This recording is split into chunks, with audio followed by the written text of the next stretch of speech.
Hello, ladies and gentlemen, and welcome to Overtalk. Tonight, I have two very special guests with me, as Fear the Casper is out of town right now.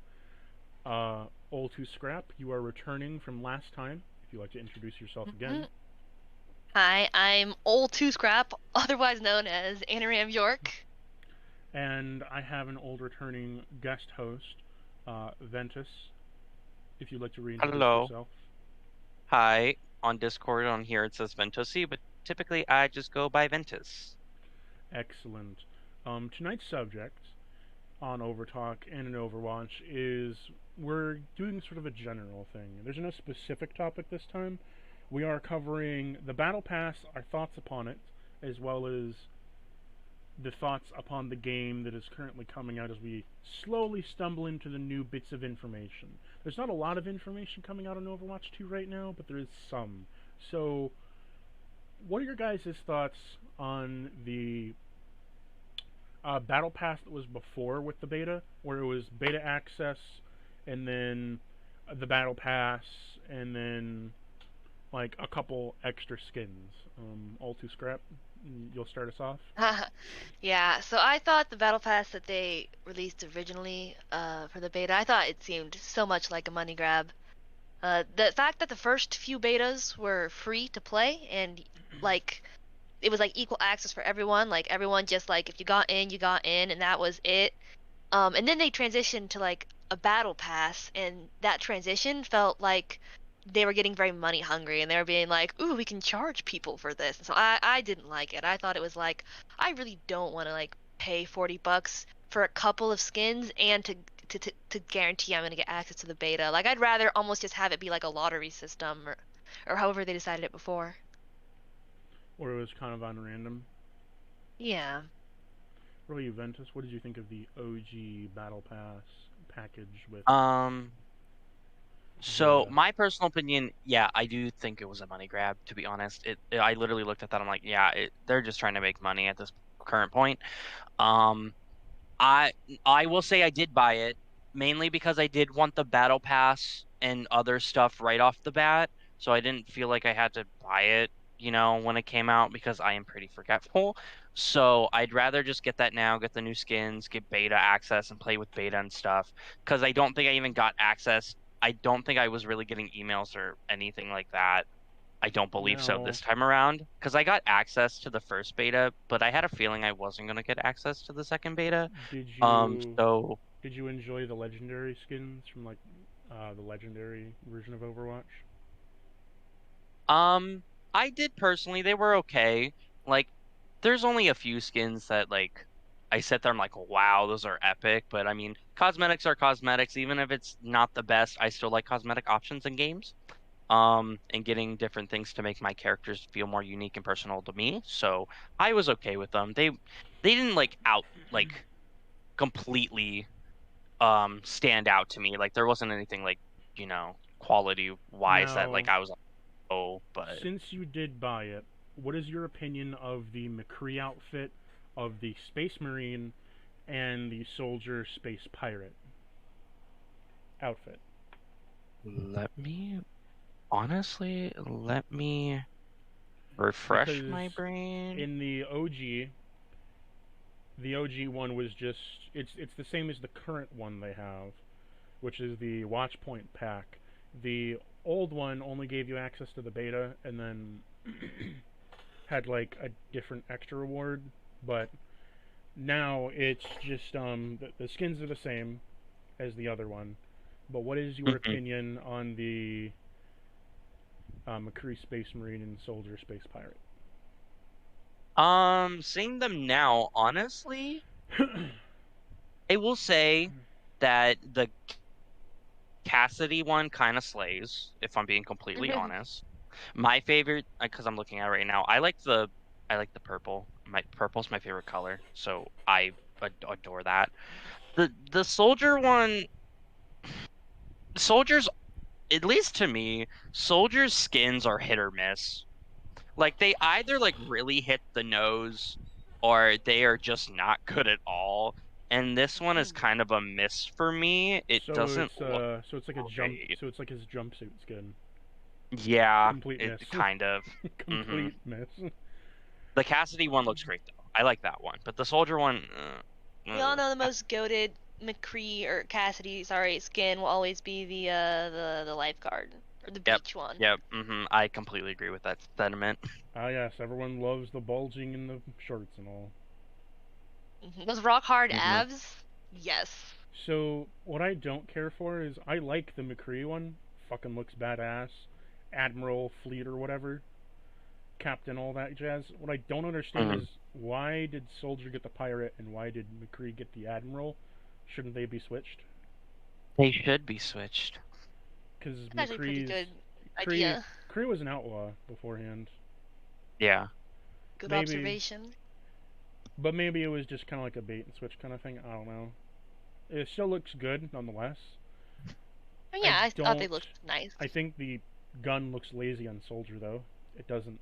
It does. It. Oh boy, bronze and brass, both brown things, on a brown skin. Ooh, flashy. Yeah. It's I haven't looked Very closely enough at very the nice. weapons. I just looked a little bit at the skins when I was on yesterday. Now, getting into the main meat of this subject being the Battle Pass. So, without discussing premium or original, what are your base thoughts on Blizzard implementing a Battle Pass instead of implementing weekly challenges or implementing seasonal challenges or anything like that, instead of consolidating it to a 3 to 6 month span of time for content?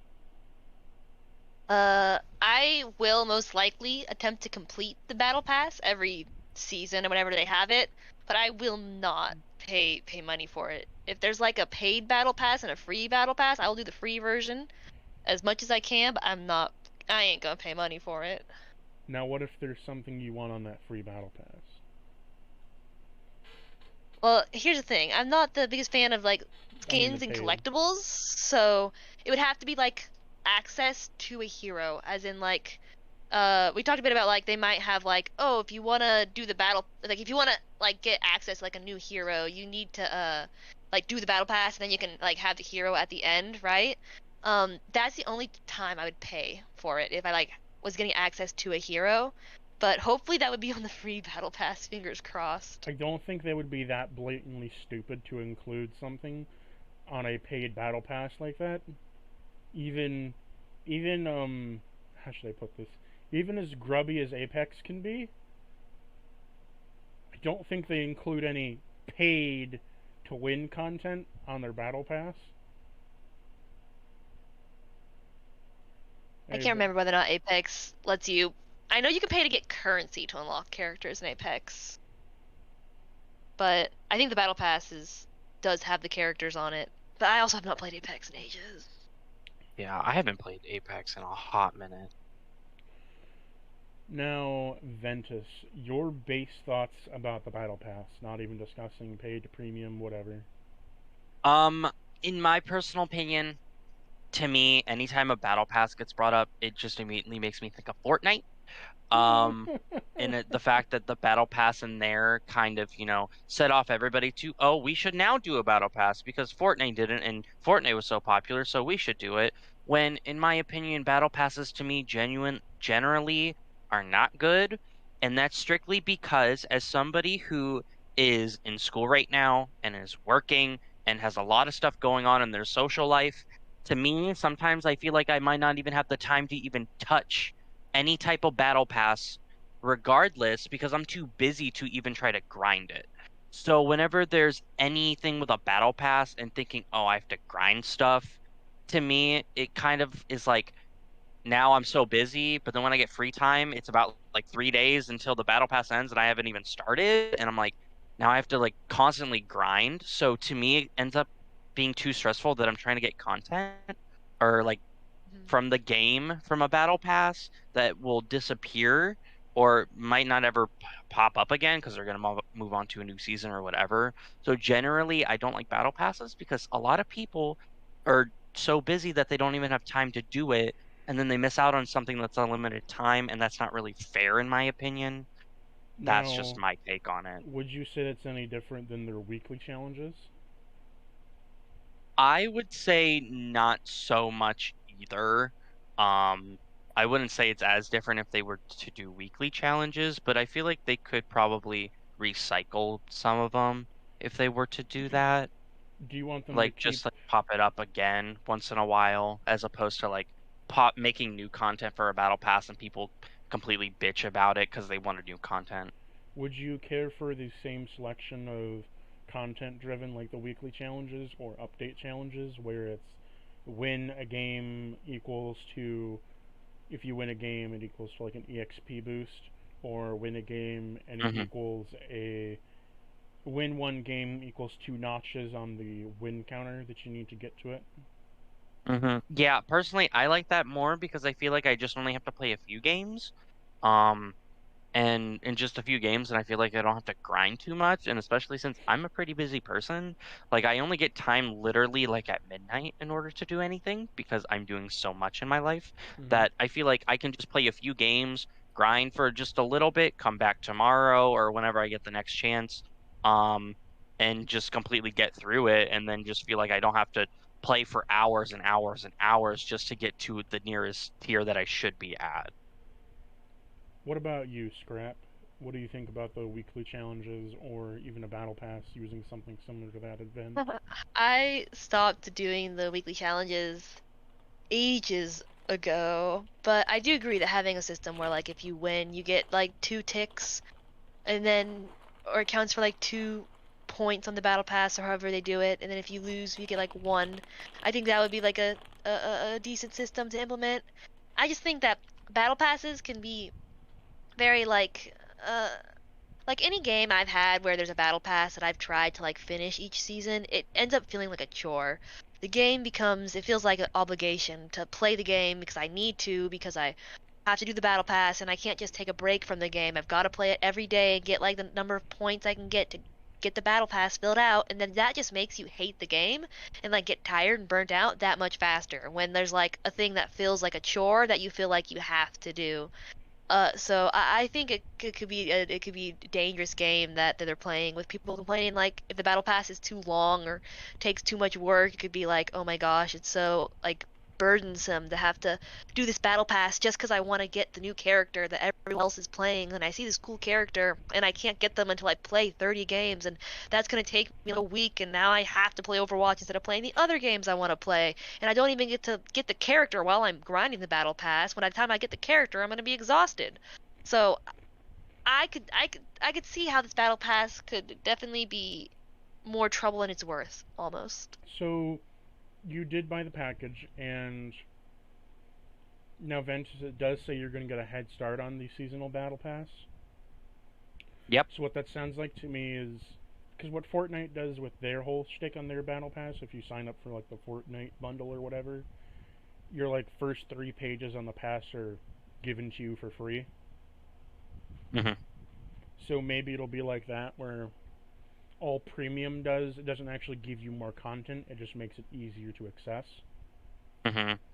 Yeah, and the thing is, I think too, at least I saw, I would have to double check Twitter and people in Blizzard that had confirmed this, but I believe they said that their battle pass is going to be 100 tiers.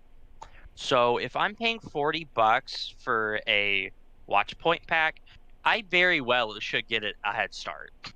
I very well should, or at least anybody who gets it should get a head start. So if they're doing that, great.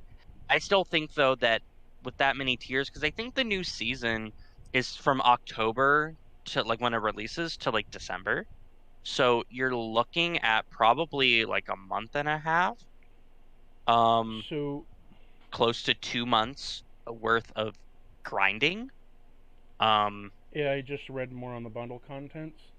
So coming from the this is from the virtual currency section. What it looks like is that so you're getting it says seasons 1 through 3, meaning now we have confirmed there will be 3 seasons. Mhm. But what it makes me think is so the battle pass just so there is confirmed 3 seasons. How long those seasons are we don't know, but based off of past battle passes either in Battlefield or Fortnite, we can estimate it'll be around 3 to 4 months. So 4 months at the longest, 3 at the shortest. Do you feel that? So we can wager what the current pack value is $40 for a premium status. What do you think it'll be for? Do you think the premium battle pass price will go down after this bundle is gone? I hope it does. Yeah. Especially since a lot of the times, a lot of battle passes end up being around $10. So, especially every time, because it's a new season, they expect you to, you know, because it's free to play. Overwatch 2 is gonna be free to play.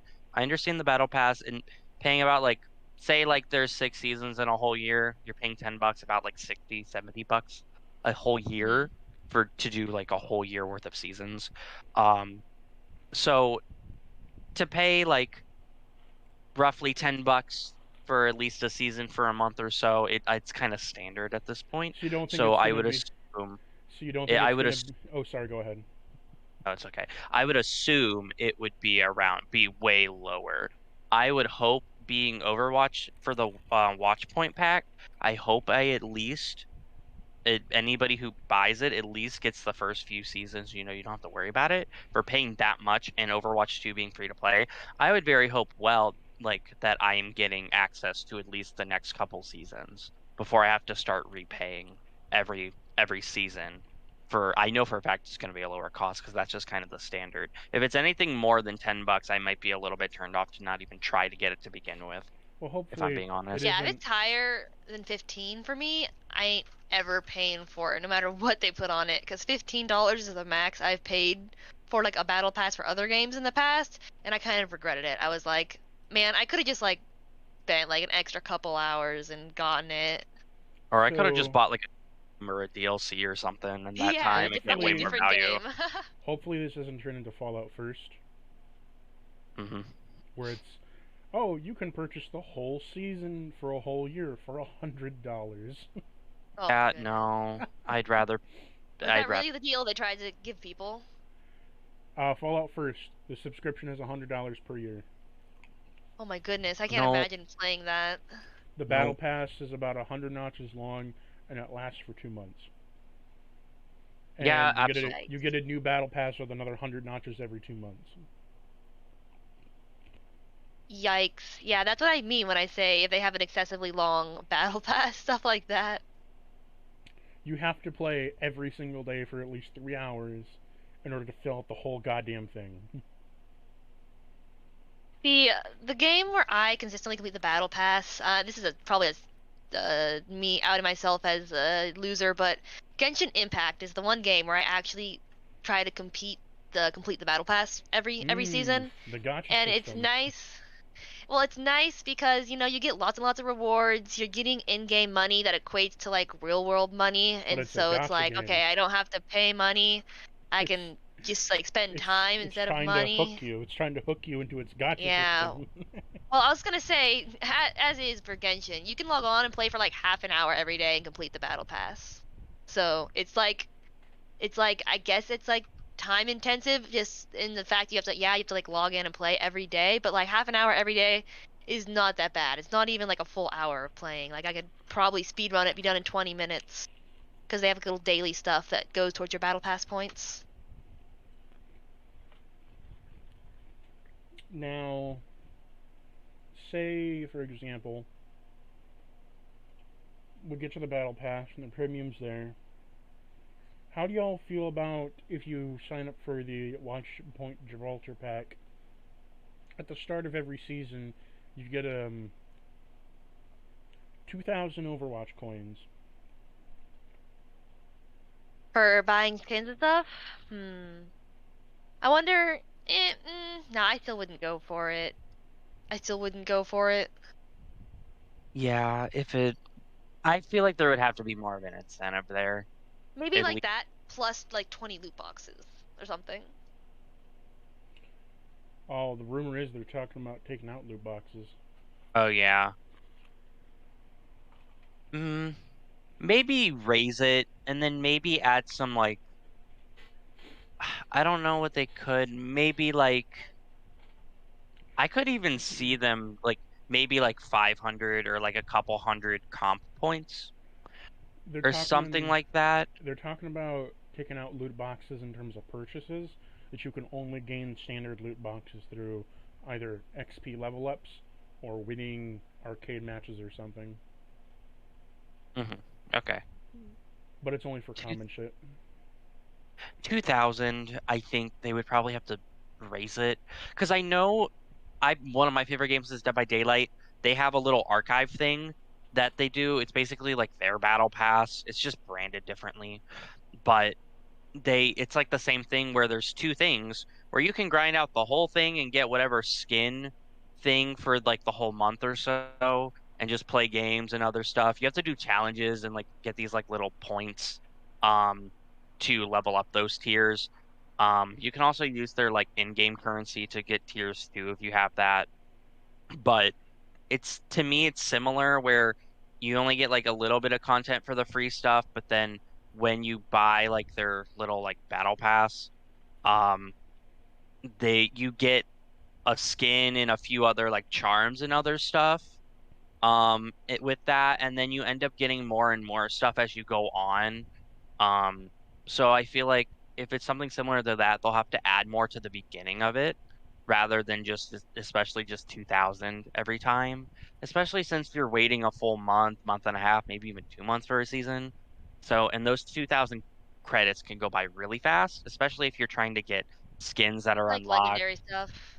Yeah, so they would have to add a bit more of an incentive or more things to it for me to personally feel like it's worth it. I'm assuming they would have to, but if they don't, 2000 to me isn't really worth it considering I spend a lot of that real quick on a legendary, or I'm just getting like voice lines or other stuff like that. Yeah, I So mean a legendary skin's 3K, right? So yeah. So, also, here's a dumb thing they decided to put into the package. You can have a special icon for when the game launches. like the season 1 icon that people It's have, like the little like it's just a platinum icon. That's it. oh, okay, so it's not like it's like it's like what I forgot what they're called. The little things you have next to your name, like in the menu. It's like one of those. An icon.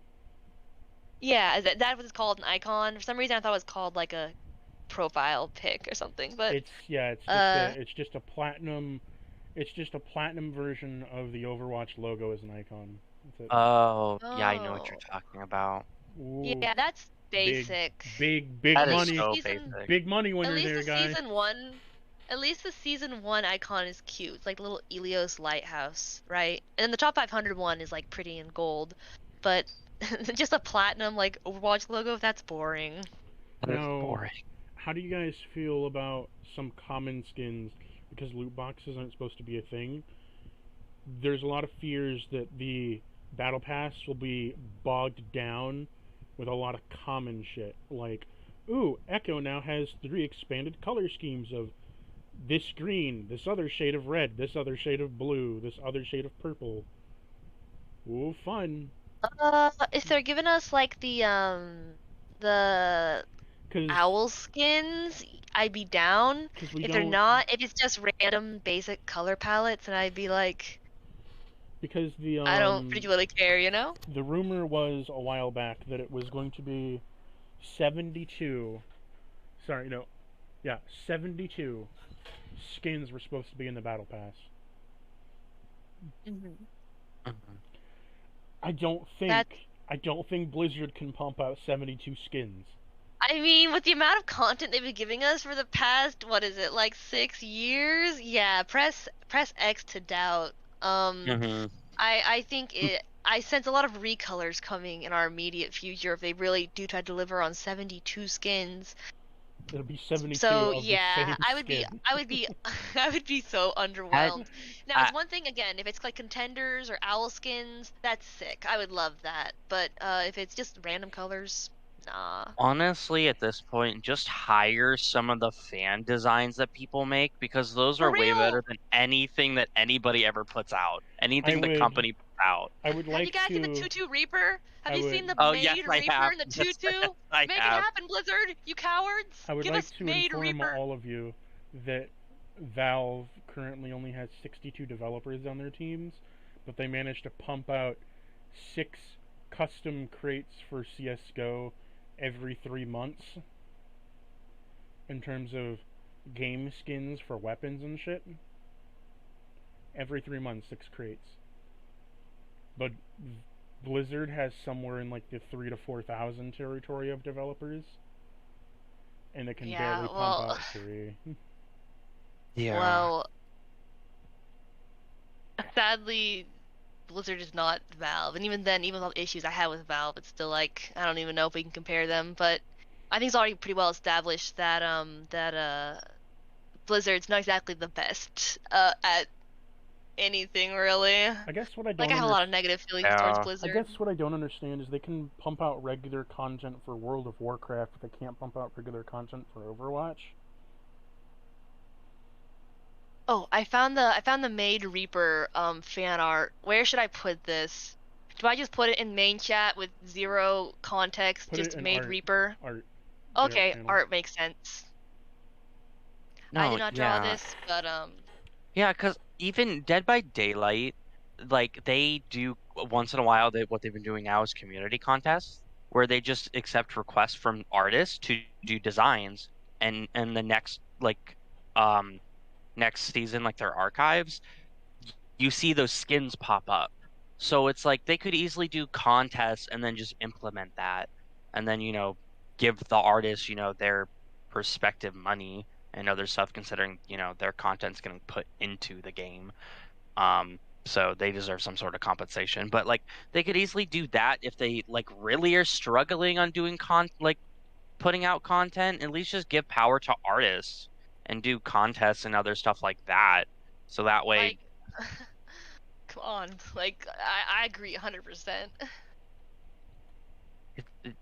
I always am so astounded by artists who do so much in that, and then I look at game developers, well, not game developers, just artists in the companies, and I'm like, where is this energy? Because I feel like I could come up with so many ideas of what would be Oh, great for for sure. outfits, and I may not be able to draw it, but then when I see people do, I'm like, I want that. That's what I need, and I'm getting that from random people just doing art.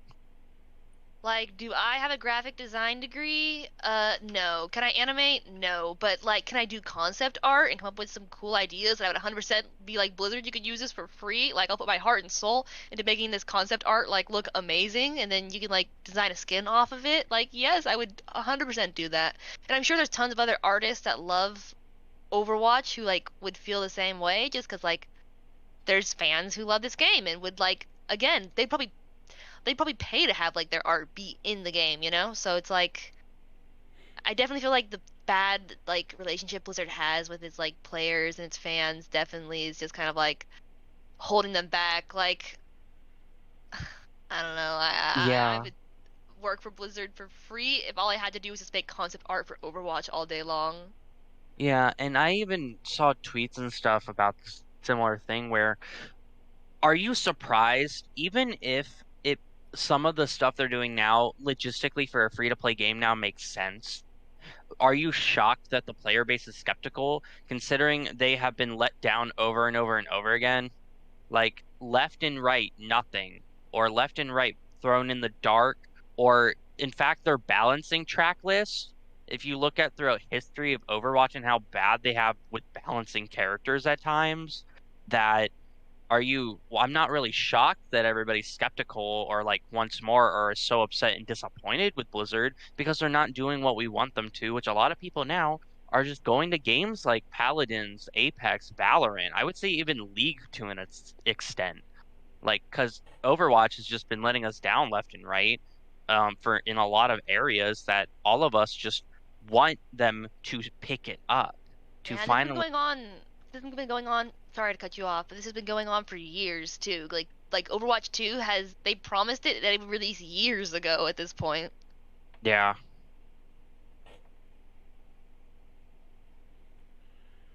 I just looked at the Reaper skin. I think it's cute, but I don't see that coming to in-game. Oh, They I know. should. I I know would it won't ever love it. come because Blizzard's They full of better. cowards. They But it's better, still considering one of my favorite fan concepts. they nerfed Reaper's ass. Like, game developers just purposely don't give some of their characters just big asses or You know, take they them don't give them away. the dump truck they deserve. They don't. Reaper used to, and then they took it away, and now it's as flat as a waffle. Like, Mm-hmm. What I sit Reaper? there Unacceptable, like, really. What Reaper used to have an ass? yes, he did. I looked at pictures. I'm Yes. surprised. His I, thighs you in know, the I in don't need the to know in the what you do old on your Tumblr page. No, in the old fan arts, it's just like not the fan arts, the because we were just talking about fan art. In the old like Reaper skins, I feel like he had cake, you know? Like my boy had booty, but not Especially anymore. Not in with the the new Black skins. Reyes skin. Like, the Black Reyes skin was a perfect example of that. Jesus. But no, they nerfed it. I think game developers just do that on purpose. I think I saw a TikTok where somebody's like, "There's literally like two characters that got asses," and I think they were talking about Widow and Tracer. That's it. You know, they In did have an terms, actual. I know we're just sort of joking around and trolling right now, but they did have an actual like argument over Tracer's booty and whether or not it was too defined. Do you guys remember that?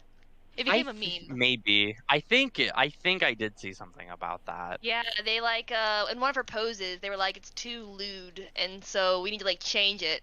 And then they changed to something and it was like worse and the game studio was like, "Oh no, we've made it even more lewd.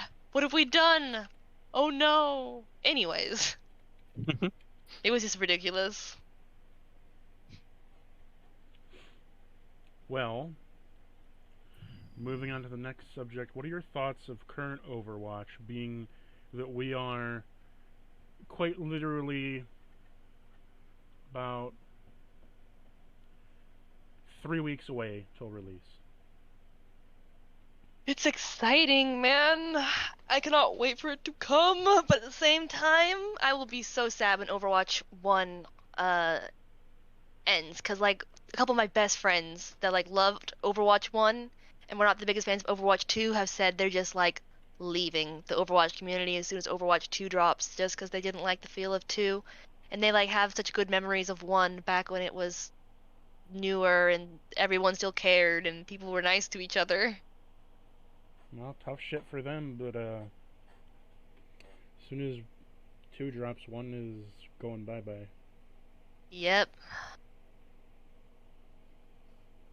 That's one thing Yeah, not the I'm not sure that I like. I wish they did leave Overwatch 1 like up.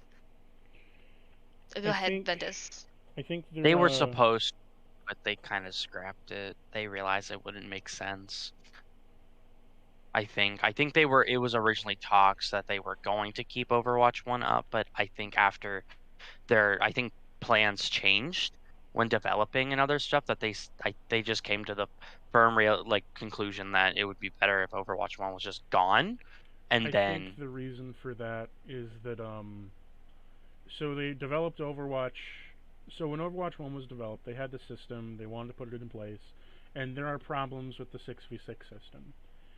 But problems that even over time maybe could be fixed, but like the core fundamental gameplay has an issue with. So the way that I kind of broke it down was like there's 12v12, TF2, utter fucking chaos. Too many people in a that's like 24 people in a game. That's too many people. But then there's 9v9, which is a Highlander comp. 9v9 is kind of where like competitive shooters kind of sat for a while. Like even in Halo 9v9, it's a perfect amount of mhm. people, 18 people, just enough to not be too much, but not enough to make it so that there's not enough space for everyone to have confrontation. You know what I mean? Where they're forced to Mhm. be put out there. 8v8 didn't go so well because it's like this weird number of certain flanks are just kind of left open. 6v6 is this other aspect where 7v7 is just terrible. Don't try it. It's not good. 6v6 though is this weird aspect of because there's two extra people short. There's always a flank that can be used, and there's never all that many stalemates. The other issue with it, though, is that because it's in a 6v6, you can't really have a comprehensive hold on something. There's never like an absolute hold. There's always going to be a break point. So no matter how good you play, there's always going to be a break in your defense. It doesn't matter how high your skill ceiling goes, and it kind of caps the skill ceiling, if that makes sense. Mm-hmm. And so then now we're at 5v5, where that's kind of like 6v6's issue. It has a skill cap ceiling, and that while that skill cap is pretty high, there's still a ceiling and it's still there. And 5v5 though, because it's so open and the flanks are so wide and there's so many different routes you can take in a 5v5, even if you stick everyone on a normal map now, having one less person makes it so that there's one less body to block something, there's one less body to check something.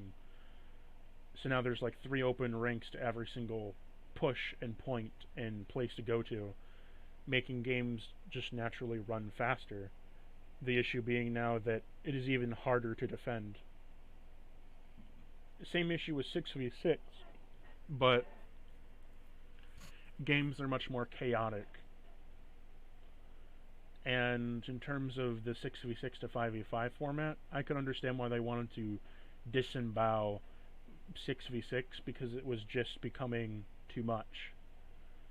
It was more of an issue with how many people they had on the team rather than what they were doing with it.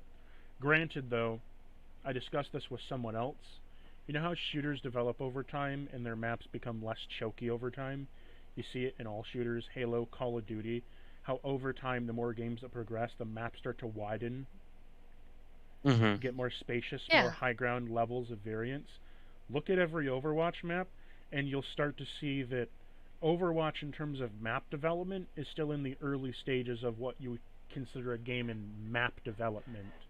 It still makes the fatal flaws of early map development, the fatal flaws of not learning what is good and what is bad high ground, and all the variance that comes with it.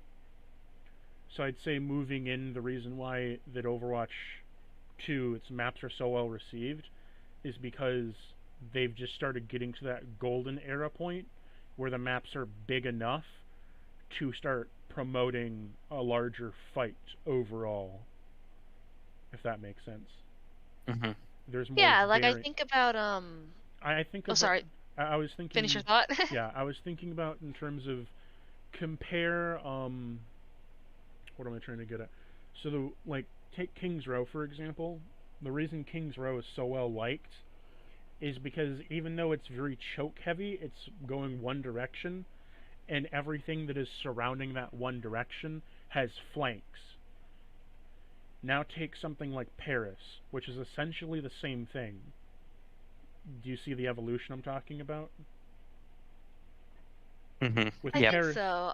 so in both maps, they are one direction with one sniper alley on all choke points, no matter what. There's always a choke point on every single part of the map. The difference is that King's Row has 3 different places you can come from. Paris only has one flank route. One viable flank route. On the final point, you technically have 2, but one takes so long to push through that if one person dies, you're trapped. And the second one is a really short flank route, but leaves you really open. So there's only really one flank route. Does that make sense?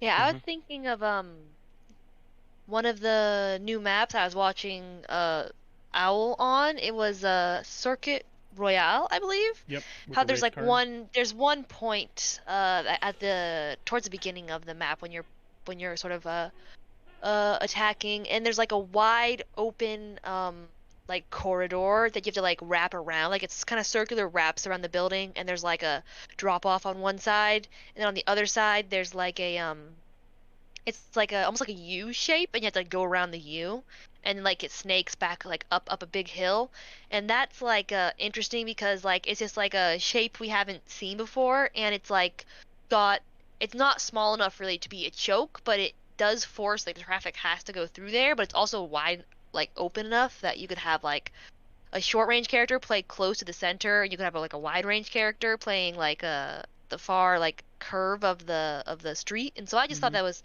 interesting, and I thought it made for way more interesting gameplay to watch when I was watching Owl than as if I was just watching people just kind of stand in the choke at King's Row and throw abilities at each other. So Well, that's my take on how the map design has evolved, but I'm it afraid I'm not has as educated on map design as you are, Cactus. it. I'm coming from TF2, where I've seen the game evolve throughout time, or Call of Duty or Halo, where I've been there since the beginning to see the map go through. But we are starting to get to a point where the maps are widening. They're becoming larger in scale vertically and horizontally. It's not like Route 66 where the fucking uh, where the It's so skybox linear. where the So low. skybox is so low that it feels like you only get one boost jump from Farah and then you hit the skybox. Yeah, Oh or you go yeah. Lucio and you can't even go up to the top of the cliffs. You're like stuck halfway up the cliff. You're like trying to wall ride upwards. What map in Overwatch currently has the tallest skybox? Is it New Bonnie? I think. Wait, I'm trying to think about that.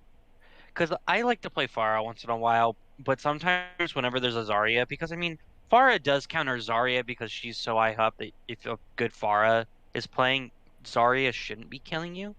Yeah, you should be out of her Um, range. Unless she's full yeah, charge and the but beam hits you. and yeah, true. But it's just like even at like, because I think there's times where I hit the skybox, I'm like, how is it even hitting? Like what? Because I'm like thinking like, is it Zarya? Like, is their beam too high? But then I look, I'm like, nope, that's just the sky. I think I had an issue where I hit the top of Oh, the the. skybox and bounced down. Yeah, I've had that happen. I I've hate it also when had that it happens. where I'm playing Mercy and I'm guarding Angel and there's a Diva bomb and I'm like fully up all the way in the sky and it's on the ground and I still died from it even when I was slightly far away from it. And I'm sitting there like, I think it was King's Row it might have been. And I was like really high up and I still died. I'm like, what is this map? You're like, I I'm can't sitting here. physically go any higher. The game Yeah, won't let me. because there was no way. Like I tried to get out of the way, but I think there was just no possibility because then I'm going near the enemy. So like setting myself up to Yeah, so fail. like So going upwards is like a good strat because you're Mercy and you have wings and you can super jump. Like you know the tech, you should be rewarded for yeah, that, not yeah, trapped down by the ceiling box and then like killed by die. ricocheting off the ceiling into the diva bomb. Yeah, and I was sitting there like, how did that even happen? I was so far up from the sky and I still died from it. I've had weirder alt like I've seen weirder things than that and I'm like, but I outlive it. But this thing is so like looks like it's so survivable, and then I end up dead. I'm like, what am I playing right now? I'd rather just play Moira and just fade at the right time at that point, or be Lucio and just get out of there. Yeah. But no, as far as I know, so like Circuit Royale, you come out at first spawn, yeah, you go around that bend. It's very twisty turnsy, a lot of variance in the high ground and such. But I think that's why it's liked so much is we're just getting to the point of map development being where they're testing around with certain things. Because like in Overwatch 1, they didn't release any maps because I talked to you about this, but they didn't release any maps because they stated they wanted the league to be able to address certain comp maps. So every map was going to be used in comp. So they decided that they wouldn't release so many maps because comp. It requires a lot of finessing it. Well, because I understand why they do it because they want people to be able to practice on those maps and have them down pat versus having 3 new maps every new season or whatever. Anyways, maps are getting better, but the other idea is in terms of Overwatch 2, what do you guys think of the HUD? Like, do you have any HUD ideas or? The simplified HUD, like the different design. I don't like it. I don't like the little circles or whatever. I think that's a more complex HUD. I think Overwatch 1's HUD is pretty simple. I also think the design feels Yeah, simple is a good word for it. I was gonna say minimalistic, but minimalistic implies a certain amount of elegance in the way they did it. It just feels simple.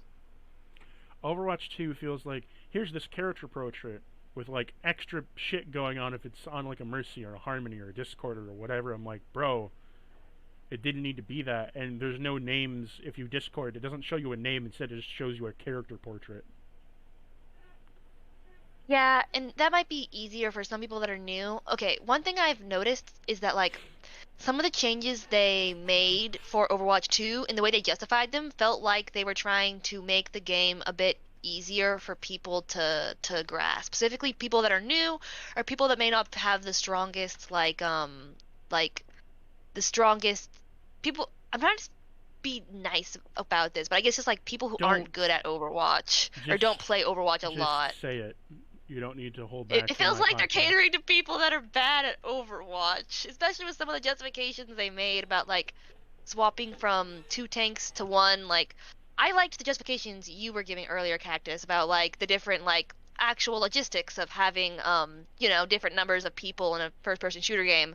The way Blizzard just justified it when I like watched their live stream was, well, two tanks is kind of hard for people to fight against because tanks feel like they're kind of overpowering and like they're really strong and it's hard to kill them and like hit them and kill them. So like if we have one less tank, it'll be easier for people to like hit shots on them and kill them. And I'm like, Meanwhile, Ventus in a corner is Junkrat, and there's a Pharah on our team as well, destroying the tanks. yeah, I'm like I was just like, bro. And then the other thing No, I was gonna say and was then with the CC, yeah, taking the then CC CC. out, like CC is annoying in games, yes, but it's also a part of first person shooters. So the fact that they were like, CC makes it hard for me to stay alive. Well, sir, have you considered that maybe your like bad positioning is what making it hard for you to stay alive? Don't get me Some wrong, I'm a ball CC, main. some I'm gonna benefit from taking CC out. And even I was like, some CC okay, is okay to have. Yes. What I think people were not liking is if you look from characters released to from beginning to end of Overwatch, and the first characters released, they had abilities that surrounded them and how they affect the enemy team in different ways. So like Junkrat when he was released. I don't think Junkrat was a part of the original people. I think he got released later on. No, yeah, he got released later. His trap interacts mhm. with the other team. It traps them and holds them. His grenades, his mines, whatever. Early Overwatch was focused on how do my abilities affect the other team and push and maneuver them around the map or make them not so make it harder for them to advance. Later Overwatch was, well, I want to make a new character, but how do I do it? Slap a utility on them makes it really hard to kill them, and then slap a CC on it. Yeah, I don't like that, but I like mean, I know there's like easy kills that you saw it suck. with like the last like 8 characters of what was it? What were the last? I gotta look up what were the last 8 heroes. I know Echo, Sigma. Who else was a recent addition? I think Ball was recent, but like I don't know. It's been so long since we had new characters. I'm like, huh. Actually, I could even look it up right now too.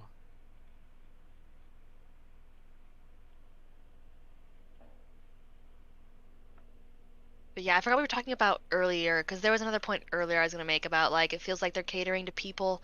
What was it? We were talking about map design, and we were talking about gameplay. Darn, I cannot remember, but I was gonna It say a lot of the stuff was feels like it's just trying to make it easier. Oh yeah, the oh it simpler HUD. The simpler HUD. I was gonna say that supports my crazed theory that they're just trying to make it Okay, simpler for people who so are like, there's too much stimulation on my screen. the last heroes as of when did this come out? it was 20. Echo, Sigma, Bap, Ash, Ball were the last 5 recent ones. Okay, so starting with like We're excluding Sojourn, Junker Queen, and the new support. If we're yep. excluding those, So you have Wrecking Ball, who has a CC on a slam that stuns you by pumping you into the air, making it so you can't move for a second. Ashe had her coach gun, which completely stun locks you in the air if you're pushed with it. Baptiste doesn't really have a stun, but he's a support. After that was what did you say were the last three? Brig? Stigma and Echo. Brig was Brig was before. before Ball. Yeah. Was Okay. before Ball. After Brigida Moira, though. was March 20th, 2018. So in terms of like Sigma, his rock flat out stuns you out of vault, stuns you in place, holds you in place. Oh yeah. And Pretty severe then CC right there. Echo may not have a stun, but she can gain any other ability that any other character has, making it so that she can have a stun with almost anyone. So I understand why they took out CC in the game because it got annoying after a while, but I feel there are some base characters that just need it to make it balanced. McCree, I'm okay with him having a flashbang. I'm also still okay with Yeah. I'm also still okay with Doomfist having a stun, because now it's just a shove, and trust me, that doesn't work. He's also a tank Yeah. now. Well, Yeah. his shove doesn't work as much as it should. Because you shove, but you can strafe with the shove, making it so he punches you, but you're not guaranteed the extra damage when you hit a wall, because you can strafe from the wall, or if he uppercuts you, you can strafe out of the next shot. So, like, I think he kind of needed that after they mitigated his damage by half. So now you expect to be punched by Doomfist for it to do 100 damage and then hit you in a wall for another 100, but it now only does like 40 damage on the hit and then 100 and then like 80 damage on the wall hit. So it's like, oh, well, I can survive this easy. You know what I mean? Yeah.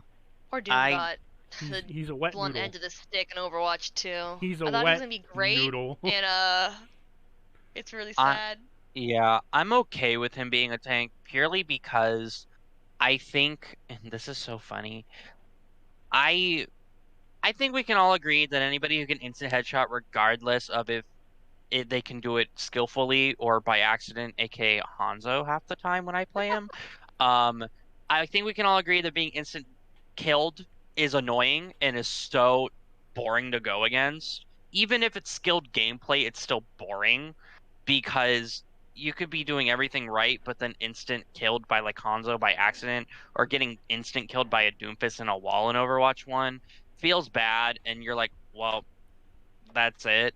And I find it rather funny that the developers are like, yeah, we kind of don't want to do many people with like one-hit abilities because we know how unfun and other stuff it can be for them. And then Doomfist comes out literally later, and we're like, what the hell just happened? So At I'm least... okay with Fist being with a tank, mainly because I feel like, yeah, any CC of any form could have dealt with Doomfist, but I think just his gameplay in general, in terms of like other DPS I've seen, is so polarizing as opposed to other DPS that I feel like tank fits him personally a bit better in that sense, and especially his character and stuff. I don't mind that he's a tank. I like the extra health. Don't get me wrong, it really helps when you're fucking up real bad. What I don't care for is that his synergy with his kit is not great. So you would expect when you block damage that it charges up your fist to make it go faster, right? But your fist is still a really slow charge, meaning you'll get headshot during that period of time. So you'll charge up, back away, but you're slowed down by your movement. And the only way you can get out of it is to slam away. But you have to turn around, do a 360 and slam away. And you'll still be headshot. It's just annoying. But also, I agree with Cactus. He doesn't... Yeah. The issue before with Doomfist is he could get in, stun lock you with a slam and punch you into a wall and kill you. Or he could writhe in, and if he was good enough, he could similar to Spy from TF2, chain stab you. He could chain punch you to death, where he punches one, knocks you in a wall, kills you, uppercuts the next one, headshots you, kills you, but he gains shield off it so he can like mitigate his losses. Overwatch 2, he comes in to punch you, you're hit for 40 damage, and then he follows it up with a headshot, and you're still surviving on 50 to 60 health from as like a DPS. Like Tracer, you can't one shot a Tracer anymore. You can't even you can't even punch to wall one hit a Tracer. You leave her at like 35 HP. Reaper, don't, not worth it. And then McCree's even worse because McCree will just throw his flashbang onto you, his little bomb, and then body shot you one or two times and then done. The issue is Doomfist went from being a close level threat to being they nerfed his damage because he's on tank, but even though he's beefier, it doesn't matter because he doesn't have the threat to do it anymore. The best I 100% agree with Cactus. The best everything you said. Even his shield, even his temporary health that he gains from hitting people, because it doesn't act like a shield and it's just temp health, it doesn't matter. It doesn't give them any ult charge. It gets evaporated so fast by the extra damage. His slam doesn't stun people anymore. It just hits them and gives you more health. His punch takes forever to charge up because it has an extra bit on it, and even though it goes really far, it doesn't matter. It's still really long to charge it up. His damage mitigation only mitigates damage by 25%, so you're kind of stuck moving. To put it to you lightly, you know how Orisa moves really slow when she's shooting and halting in Overwatch 1? Yep. That's about the speed you move when you're blocking damage. But if you're taking that damage while you're blocking it, you move even slower. So now the block that's supposed to help you get out of a team fight or to absorb damage from a long range to reduce chip damage doesn't do anything. It doesn't help him in any way. It makes him slower. The mobile tank. Imagine if Winston had a chain ball wrapped around his bottom leg, and now he couldn't move as fast. He moved at half the speed and only jumped far about half as much. It would gimp him in every way. I think Doomfist of Overwatch 2 Doomfist might have more HP, but currently Overwatch 1 Doomfist is tankier. Just because Overwatch 1 Doomfist gets up close to you and like that's a threat. That's something you have to watch out for. Something you have to use all your CC on. Your entire team has to turn around and deal with Overwatch 1 Doomfist. Overwatch 2 Doomfist, he just exists on the battlefield and like it feels like I'm like squirting people with like a squirt gun for all that they're bothered by my presence when I played Overwatch 2 Doomfist. So oddly enough, Hog switched around his role with I don't know, it's weird. Hog switched out a role with previous tank, being that Orisa in Overwatch 1 is a glass cannon. Can keep up damage and can be very deadly, but if you focus her, she dies really quickly. Hog in Overwatch 2 is a glass cannon. He pumps out damage, can get an instant kill, but he only has health. And you die really fast. His heal doesn't even heal him all the way. It just heals the normal amount. They didn't bump it anymore. Granted, I am a firm believer that Hog is one of the most annoying characters in Overwatch, so honestly, anything that happens with Hog, I could care less, because, to be fair, the amount of times that I get enraged because of a Hog is astronomical. I understand, but I don't think he should be nerfed to the point where he's at now, where every tank has armor but Hog. Doomfist doesn't have armor, but he does gain temporary shield, so it still resists. Or overhealth, so it still resists. Hog, he just has health. That's it. That's it. If he gets headshot once, half his health is gone. I don't think Hog needs a nerf. I think he's alright. I also think if he didn't get nerfed, the Hog players wouldn't be able to... He already got nerfed. His chain doesn't go as far. His chain distance got nerfed, and his healing doesn't heal as much anymore. His overall, he's just not good right now. He's in a very bad spot. I would be okay with the trade-off that his hook got decreased in range, but did give him armor or some other utility. I would be okay with that, because the amount of times that I get hooked from literally bumfuck nowhere, or like, I should have been completely missed, and it still hit me, is so dumb that I think that's why he makes me mad. It's just his hook. That was the issue. But You if want to they know the decrease issue? the range, they need to give him utility. Oh, you want to know Or the issue he something has that right makes him now? survivable more. The may have decreased his chain length, but his hook hitbox is double the size. That's a massive. You know how Ryan can pull you into a charge if you're standing next to him when he's Yeah. charging? No. It's like that now. It has a gravitational I, pull. No. I don't even gotta aim half the. It's like you just aim in the general direction. You just, yeah, you don't have to really aim with that's the nerf slash kind of buff. You don't have to aim, but it has a gravitational pull now. Does it have Weird. like similar mechanics almost? Well, I mean, you said Ryan. Would it also be similar to like Cass's like new grenade? Well, Similar where it kind of goes towards it? Cass's new grenade doesn't. The original grenade he got would hover onto somebody. Now it just hovers in a certain direction until it hits something. Okay. Huh. It just kind of floats. It's dumb. Which that needs to be nerfed. It's gonna have to be. It's the fact that you imagine for a minute. Stick, body shot, you're dead. Imagine for a minute you're in a choke point and you throw it, and it just kind of floats towards a target, and it misses its target, but it floats down the steps of a choke point, and it hits a target, and then you headshot them, and it explodes. Yep. And I think, is it really worse than flashbang though? I mean, it does. At times, I'd rather be flat. flashbang. It does a flat 125 damage. Mm-hmm. Yep. Is that really worse than flashbang though? Because I feel like they're on similar levels. So, put it to you like this: a flashbang, even though a McCree can flashbang a target, say it's a tank, he flashbangs a target, unloads his whole clip, and does a good amount of damage. You can hit someone with a bomb now, but you can wait and detonate it some other place. And you can wait a full 3 to 4 seconds before you have to detonate it. And it sticks to them the whole damn time. And then you can just detonate it whenever you want, 3 to 4 seconds after it's been thrown. So you throw it, you leave it on someone, they take enough damage, and then you'd explode it.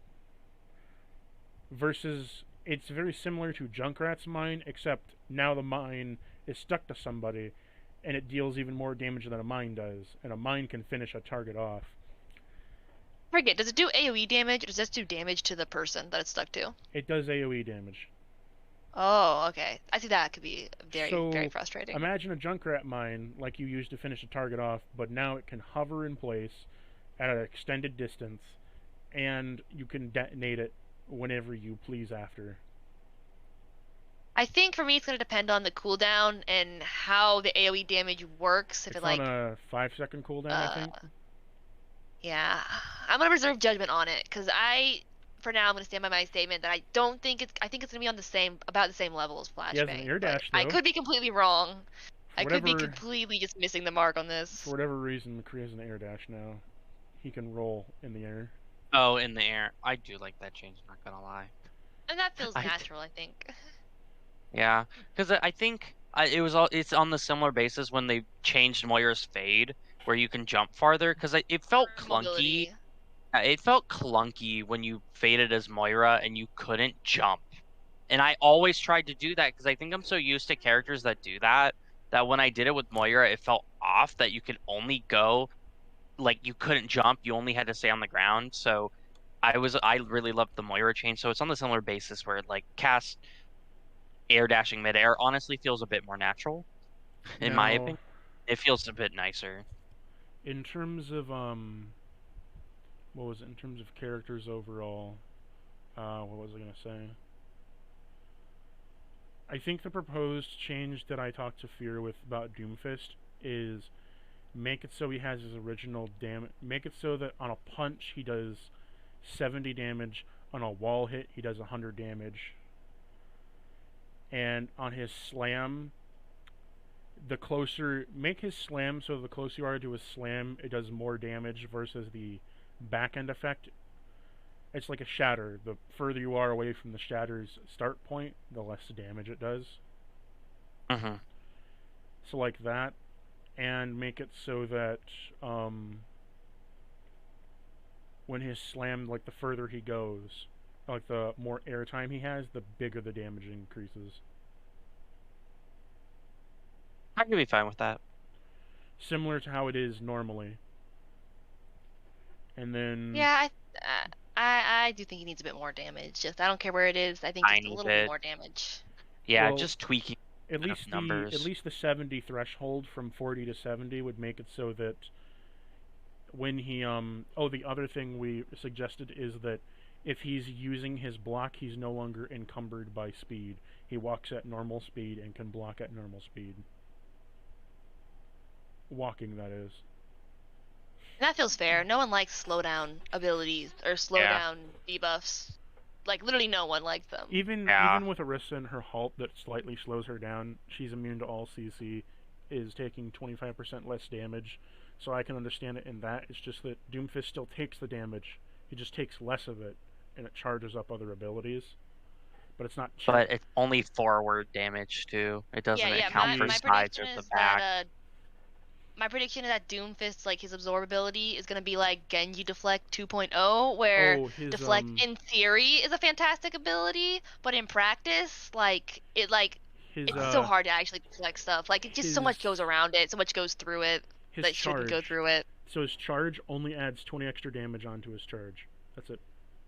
If you hold out your fist to block the damage, you take 25% less damage from incoming damage, but the only thing it does is it boosts your normal punch from an 80 on a wall impact to 100 on a wall impact. That's it. Yeah, no, I think it's gonna be like But that's it's a good full in theory. charge. In You have practice, it's to. gonna be That would be trash. You have to. The shit thing about it though is you have to hold your punch up.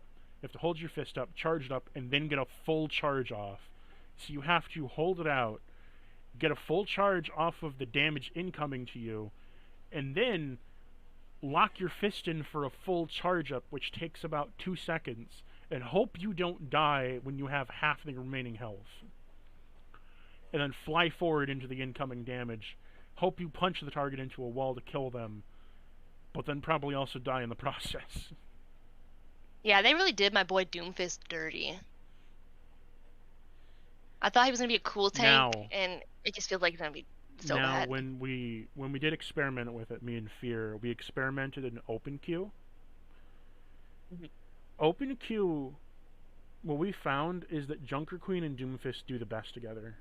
If you do two tanks, two tanks, and 2 support, 1 DPS,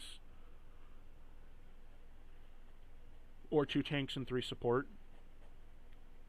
It was Doomfist Junker Queen, and then Ana Mercy Lucio, or Ana Zen Lucio. Because you discord someone, and that mitigates the damage decrease, because now they're discorded, and you just target the discord with Doomfist.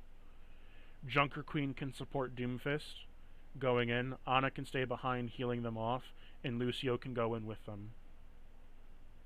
And maybe that's gonna be the open queue meta in Overwatch. Overwatch kind of 2. is, because the healing got nerfed by 35% overall, and because 3 healers is what it takes to get you up to normal healing, it just works. Doomfist can just be hyper aggressive, and Junker Queen picks off whatever Doomfist can't. I am just happy I heard the rumor that they are touching Junker Queen and nerfing her just a bit, because I think personally, I didn't think she was strong enough. I honestly didn't think she was strong enough. I think in some other aspects, yes, but I think the speed boost ability that gave you more health makes 300 health tracer. It was kind of ridiculous. Well, they didn't decrease that. They decreased Lucio's speed. Badge. So, Lucio moment. So they looked at the issue of having Lucio speed and Junker Queen speed boost, and they took down Lucio's normal speed boost to... Wait, they nerfed Lucio because Junker Queen was too strong? Okay, so you know how Lucio, when he's healing, that's his speed? It's really slow? Mm-hmm. That's his normal speed now. And then I thought Okay. That's his. That is his. Sorry, no. When he's on healing, that's how fast he is. That is his speed boost speed. Oh, that makes sense, That's and I his. hate That it. is his speed boost speed. He's even slower in his normal speed, and he's even slower with just healing. With just I Oh, he, hate that. with just they Oh, healing. should have just wow. nerfed.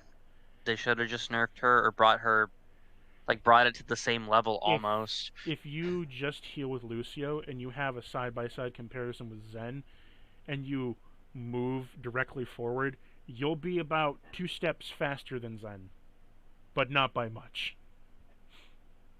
Hmm. Jesus Well, I guess it's Christ. gonna incentivize Lucio to learn how to wall ride properly, but at the same time, it just feels They like they did increase if his they're acceleration on a wall ride, but it doesn't sustain. You have to keep jumping from wall to wall to keep the acceleration up. See, I'm fine with that. I just feel like if they're having problems with because Lucio hasn't been like nerfed or buffed in ages because they were just like he's fine, he's balanced. So if there's like problems with like the new game and they're like, "Oh, we need to like change Lucio." I guess What that's okay. I I'll accept that. I would just rather like if they're going to nerf him, like throw in some buffs as well well, because the ports are feel very very weak and unfun to play in Overwatch Yeah, 2 currently. what happened they in are. Overwatch 2 is instead of just leaving shit alone, they decided we're gonna tweak things. And you know how Overwatch Blizzard gets with tweaking things? Blizzard essentially went, we want this game to feel new. So they went and with everybody and tweaked everybody slightly. The problem with this now is everybody's feeling really wonky. Soldier is weird. His sprint is faster than his normal one, but slower than it probably should be. And it's at that weird territory where you're not escaping people as you probably think you should, but you're also kind of like slightly faster. It's not great. I don't know about Soldier. All I know is that DPS got a lot faster. So Well, DPS naturally have a 15% speed buff, yeah, they all have a speed buff. except So they reduced. So they have a speed buff, but they reduced Soldier's sprint. So his sprint is just normal sprint now. But it's jarring because you go from being faster than your sprint to going into your sprint and returning to normal Overwatch 1 running speed. it does feel weird. Hopefully that's a bug though that they'll patch. Because I noticed it where I'm like, I run faster without sprinting. Hmm.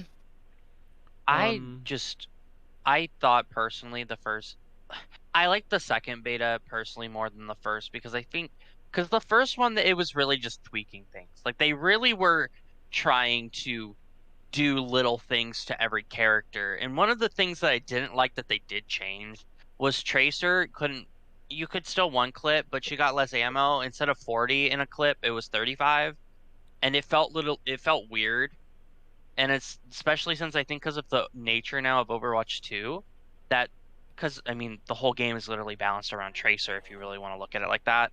So they were trying to tweak with Tracer in a 5v5, but they realized that Tracer was kind of underperforming because her whole ability, to one clip anybody is very strong on its own because you can just pick off some support real fast and just go away.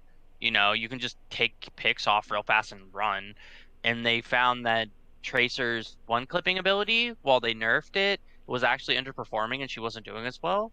So that was like one of the changes in the first beta that I didn't like. And on top of like everybody else in Overwatch 2, the first beta, when they were, tweaking things, I really did feel that it was wonky. And then going into Overwatch 2 beta, it felt a bit more fluid, just by a little bit. But still, it felt even my mains and other stuff that I'm playing even aiming, especially on console, not gonna lie, when playing the Overwatch 2 beta on console, aiming felt so different. I don't know what it was about it. I don't know if it's so crisp that I had to get used to it. I don't know what it was. Um, but it was like my aiming just for some reason felt weird doing it on console as opposed to like so PC. I don't know. I don't know if it was because maybe I was playing with people in PC and my aim assist was off or what, but it was so kind of just like every mechanic from Overwatch 2 kind of was feeling a bit different that I had to get used to. My issue just comes down to I don't like them tweaking with shit that doesn't need tweaking. Like Ryan's Hmm. shield. Let's reduce Ryan's shield from 1,200 to 1,000. Why? I don't know. Let's do it. Now it sucks. Oh, let's adjust his speed on his charge. Let's adjust Lucio's speed. It's just like tweaks here and there, tiny things. But it's like, but why though? What was wrong Yeah, with how it much of before? this are they How much? changing to enhance the gameplay, and how much of it are they changing so that it will fit better with the goal they have for Overwatch 2? And then how much of it are they changing just because they're like, let's just change this because we gotta make sure every hero gets a little buff and a little nerf, lol. Just feeling a bit spicy today. Or where there's like a nothing buff where it's like I think it was oh, Reaper is slightly slower now, but like his Wraith ability is slightly faster and slightly cools down more. So it's like you made a nothing change. He's slightly slower, Mhm. and this is slightly faster, but it didn't And his actually do anything. You still It feels and his interact. almost like they damage went through a sucked. list of characters and they were like, all right, so what are we gonna do for this character? How about we just do this random change and then okay, on to the next one. Oh, and It really was just like experiment. It Reaper's was damage is fucking garbage. no. It's great. It's great. No, I wouldn't say it's garbage. I'd say it's disgusting that I can go up to someone on really close spread and have a 35% damage increase in crit shot of DPS and just kill them one shot dead. Walk up to a tank, 3 shots dead. I don't know. Reaper's always not always. Reaper has very been very strong for like the last while. It feels Now like the last I'll few give months you he's been very good. So I'm a bit now tired of this Reaper meta. I'll give you another. So I have to go get some water, but the next subject we're going to talk about is what are you excited most for Overwatch 2 and changes from Overwatch 1 to 2. We kind of touched on it, but give me what you want. I got to go get some water. I'll be right back. Okay.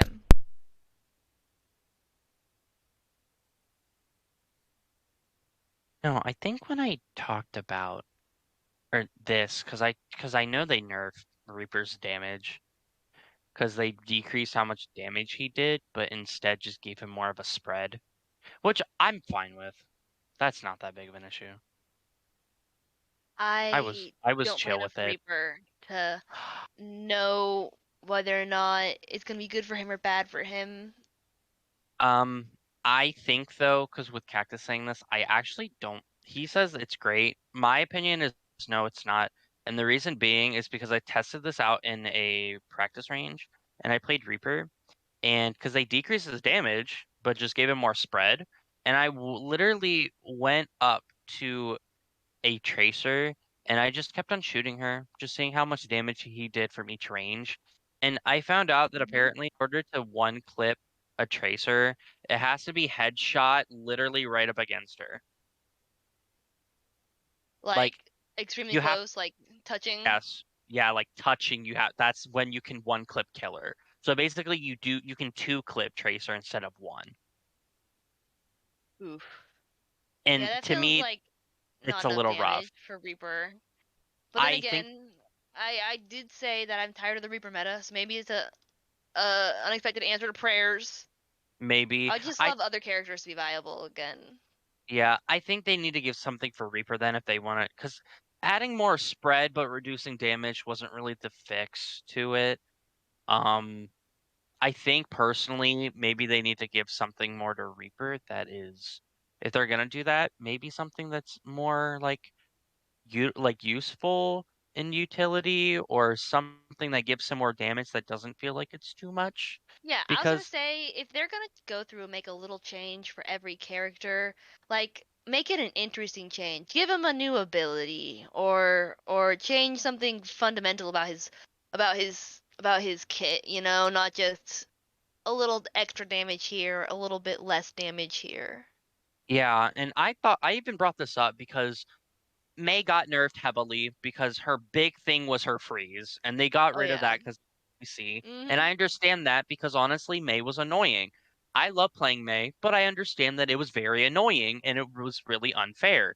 Especially since you literally couldn't play counter to Mei was Mei. That's basically what it was. You had to play Mei to You really have to have a take better care of May. him. Yeah, that's basically how you had to handle her, and it was annoying and stupid. So I was okay that they completely got rid of her freeze because it made sense and they just gave it more damage. Now, I thought because of that and they didn't really touch her beyond that point, that I personally said maybe give her utility. I know they said I don't know, I think it was an experimental that they gave her mobility where she could ice skate. I I loved think that change. It was fun. I saw that and I was like, that would have been fun. That would have been cool. It would make it feel a bit more, like, because playing Mei in Overwatch 1, when you die, you have no mobility. Like, you have your ice wall to get up to different areas, but like you're using your ability to get up to there when you could easily take stairs in other cases. So it doesn't make sense for that. But it's like if you die, you're walking and you're pretty slow. Like just walking when you die. So it feels awful when you're dead as Mei and then you're just walking. So I think if they're gonna decrease her CC and damage, but then I would be okay with like mobility or like even her being able to freeze the ground and maybe making it where you slide or you're a bit slower going on the ice. I think that would make her annoying, but like to off trade that she can't stun and kind of has a little bit of reduced damage. I thought Because the May sliding around on the little like ice when she would like shoot in front of her and went faster. I thought that was so cute, and I thought it also made her more interesting because if you want to go fast, you can't be like shooting at people. You have to be shooting at the ground. So it was like you trade off being able to shoot at people for the increased speed, and it was like fun for rollouts. And I thought that was a great change. I did too, but I was like, May kind of needs just some more tweaking in that regard with her CC because I played her and I'm like, she doesn't really feel impactful and she can still screw over her team with her ice wall. So like it it sometimes felt bad playing May because I feel like I wasn't getting much value in my opinion. Like her alt was great because it still does what it does, which I was fine they didn't touch that. I was happy they didn't touch her alt Yeah, because her ult's pretty I'm easy to okay. avoid as is. Yeah, so I was like, Like I'm okay that they left. it's not like a grab where you can get sucked into it so easily, or like a High Noon where High Noon doesn't instant kill you, but a fully charged High Noon would. Blizzard's pretty not threatening on the list of what ults are an immediate danger and what ults you can like tank very easily. Yeah, and especially since Diva, if they have an enemy Diva, she can just eat it too if she's looking out for it. So it's Hmm. like it's It pretty bounces off shields, all that sort of stuff. yeah. So it's like, but so May was one of the people that I'm like, she feels. I think she's still strong, and people who play May and know how to play her, I think they'll just get used to the no CC and still play her very effectively. I just think I think just an overall scope, maybe give her mobility or some other useful utility. Um, I would like some mobility to trade off the stun. Um, personally, so it felt bad when I played May when I was doing all that. In Overwatch 2 beta because I like to, when there's a beta, I want to test out every character, see what they've all done and see how it feels to play them. And May was on the list of people that I'm like, it feels a little bit weird and clunky to play May as opposed to Overwatch 1 May, who is really tanky and does a crap ton of damage and is just annoying overall. So there's that. I hope they do figure out with May. Another one I think I realized is Symmetra is going to have to get some change. Playing Symmetra was so bad. I was sitting here like she's not doing anything. Literally Symmetra's felt like I was already Symmetra's already pretty bad in Overwatch 1, except for on certain maps or with certain team comps and like meme strats. But yeah, Overwatch 2 really screwed her over. like I love her secondary fire where she just sends a bubble is awful, god awful. I understand it takes less ammo, I think, but What now? it shoots Symmetra in Overwatch Symmetra. 2. What is her It alt is fire? her alt fire. I don't have the numbers specifically. I know I think it takes less ammo to use. It shoots faster, but it does less damage.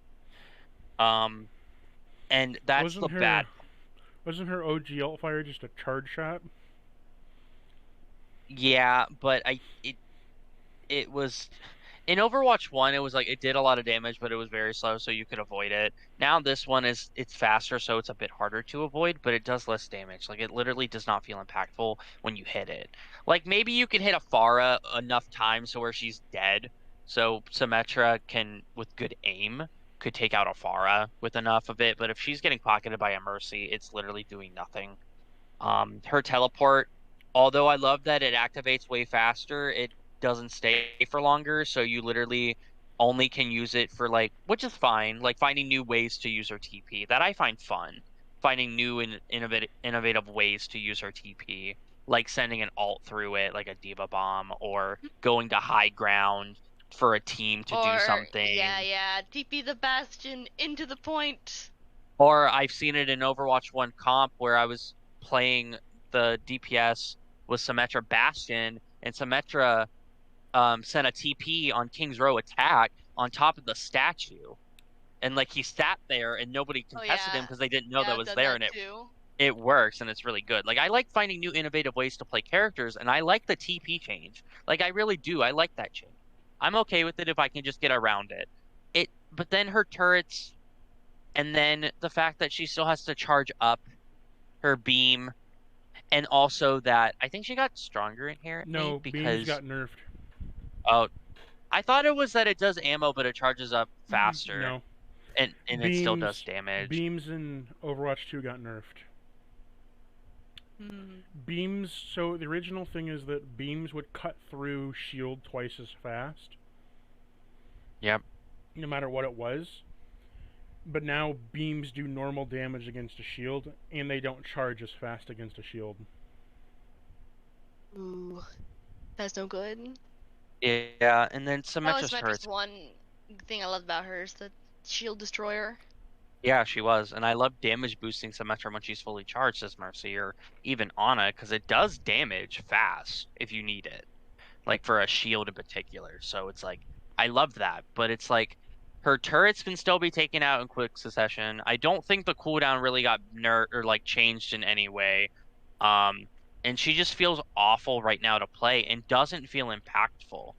Like with Junker Queen's ult, I've seen she can be very handy, but that's for an alt.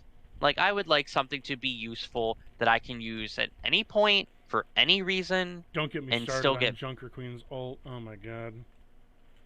I Fucking. it I hate it. I hate it. I I I don't don't hate. like it either. I don't hate it because of the normal reason of it being a debuff ult. I hate it because it antis you, Mm-hmm. and anti is just a special character thing.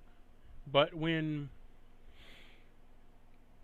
it antis you and it gives you bleeding, what I don't like about this ult is it shuts down the whole enemy team from doing something. Yep. Similar to a grav. A grav will shut down the enemy team from pushing, but they can still do damage. This just shuts the whole team down and makes it so they can't push that time, or you can get a pick. But similar to Moira's enfeebling orb, it shuts down the push, but it doesn't delay. It just shuts down the one push, and then they fall back and they regroup and then come back, and then you don't have it anymore. Yeah, I think also too the issue I have, it's a tiny one. The radius for it is goddamn ridiculous. I have seen clips Covers where the they whole will be screen. far away and they will still get hit. And I'm like, Jesus, how wide like are we talking? So Because you know I the push map, right? so wide. Hmm. The initial starting corridor from wall to wall. That's how wide it is.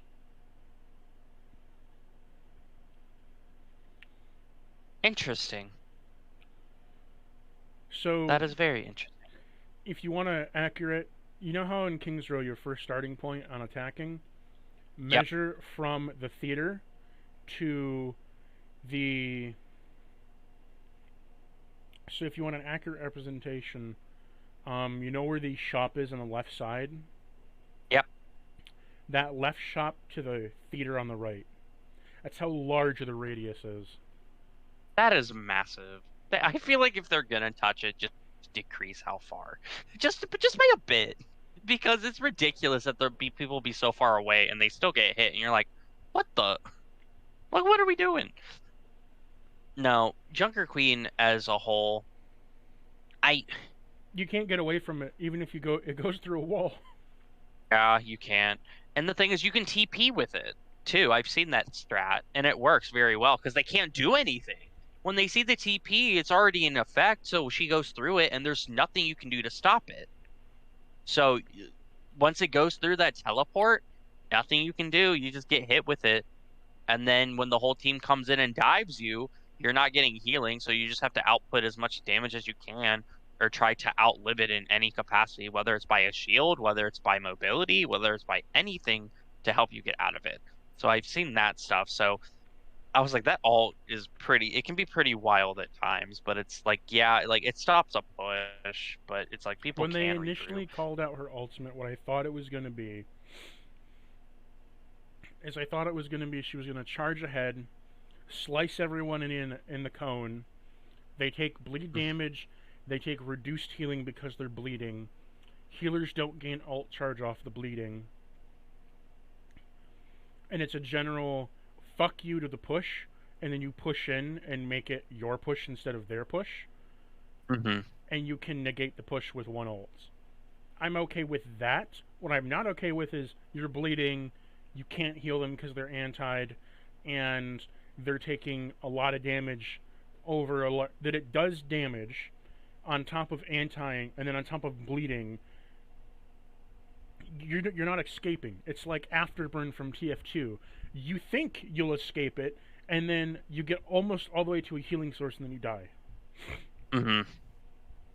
Yeah. The thing is with Junker Queens, all, and I'm okay with this because I think it's a bit more healthy for the game, is adding adding, because Ana's the only one that can anti. So having a status effect honestly is okay because it adds more diversity in a character, because having more status effects like that is something unique, especially in terms of Overwatch I think standards. it's I think it's So, okay to be unique. My issue becomes is that it's anti plus damage plus bleed. An mhm, anti-grenade on its own will do damage and anti you, but then you're antied and damaged by a grenade. You can move out of the way and go someplace else, or you can back up mhm, or back out.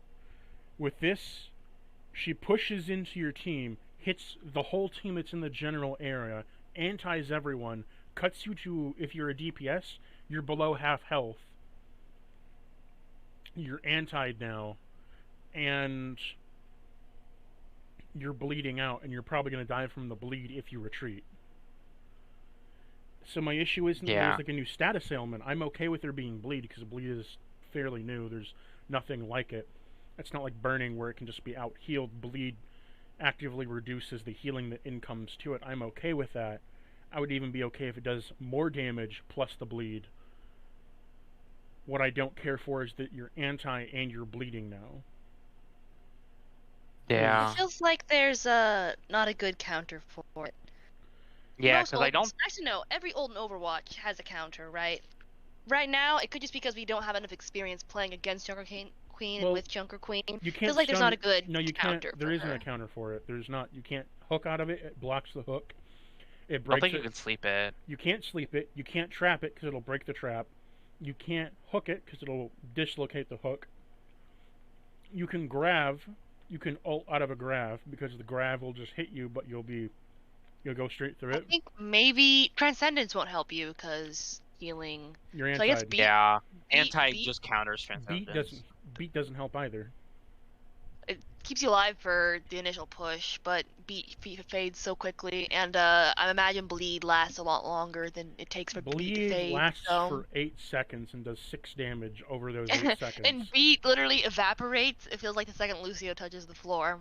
So Well, the yeah, reason it feels like beat there's not a good counter evaporates for the it. reason beat evaporates so fast now is because it's overhealth, and overhealth is just normal health, but it does no ult charge, and because of that, one beat goes away in about 4 seconds, but beat goes by even quicker now because it's just overhealth. So you do beat, you hit it. Now everyone's normal health now, but they're still anti and still bleeding, and they're gonna get down to What? That's I'm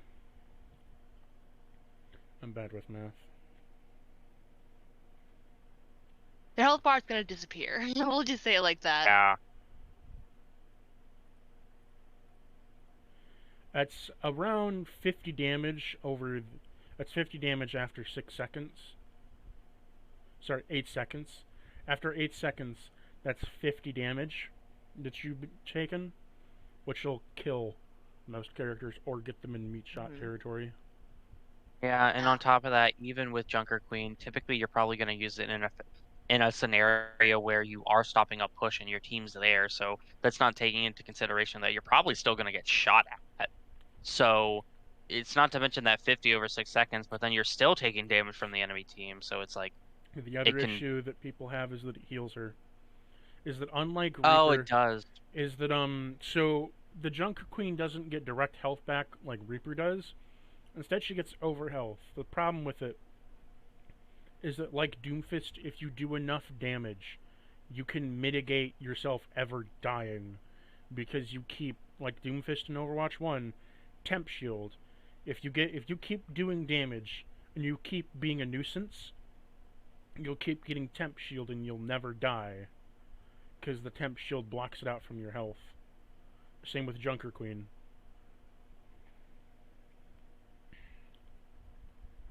Yeah, Overwatch 2 is her just alt.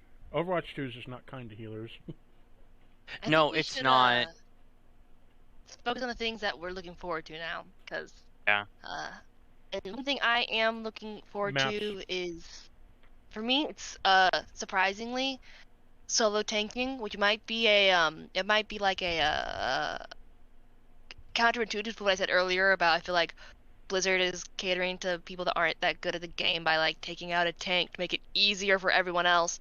But the one thing I am looking forward to is like now I won't have to deal with the experience of like I'm tanking and like I'm doing my best and I'm doing my job, and then I look over because I die really fast and I see my like two supports both pocketing the hog who's full health. Like Mercy's got yellow beam on the hog who's full HP. I won't have to have that experience anymore, and that'll make me happy. I Yeah. don't have to share my supports with another tank. Essentially, I'm a greedy person. Now you just have Yeah, supports that are doing 35% less healing to you. Yeah, I know that's gonna suck. true. Um, I personally am I would say I'm looking forward to solo tanking too. But for the reason of I think I'm just happy that the double shield meta's gone because it makes me want to pull out my hair and completely go into my Britney Spears era every time I Baby, hit encounter me one more time. like every time I get a Rhine Orisa with some godforsaken DPS duo, and I'm sitting there like, what are we gonna do? And it especially sucks in lower elos too that don't really know what they're doing. That it feels god awful. So I'm happy double shield is gone personally. Um, I'm also happy by the fact that I think even though it does suck for support right now, because 35% less healing now is awful. I think personally, 5v5 to me feels a bit more better. I don't know if that might be a little bit unpopular to say, but I personally like 5v5 over 6v6 just because having an extra tank, I feel like opens a lot of possibilities up for different combos that we can do and see what works. But then also, it makes it feel that supports can actually be supports and not just heal botting or keeping things up to keep a fight going or keeping a point, and then just alt after alt after alt. So I'm totally okay with a tank being gone because there's so much new stuff that's going to be happening directly because of it that I would like to see how it transpires in the future as Overwatch 2 progresses to see how everything fares and how everything goes. Because it kind of sucks when you have two tanks, both critical, you're healing them, they're still taking damage, and then you're just heal botting, which sucks. So it feels like support can actually be support and utilize utility than just strictly heal botting tanks or other stuff, and then it just makes the fights go on way longer what than they should. what I'm looking forward to most is more maps, night and day on maps, a smoother experience in terms of lighting, and it's not going to feel like I'm getting hit with LSD every time I join a team fight. Yep. Um, and Ooh, finally, I'm going to enjoy just the general pace that matches go now. That one that thing. a match that like Go a ahead. Go ahead. match that a match can't draw out to.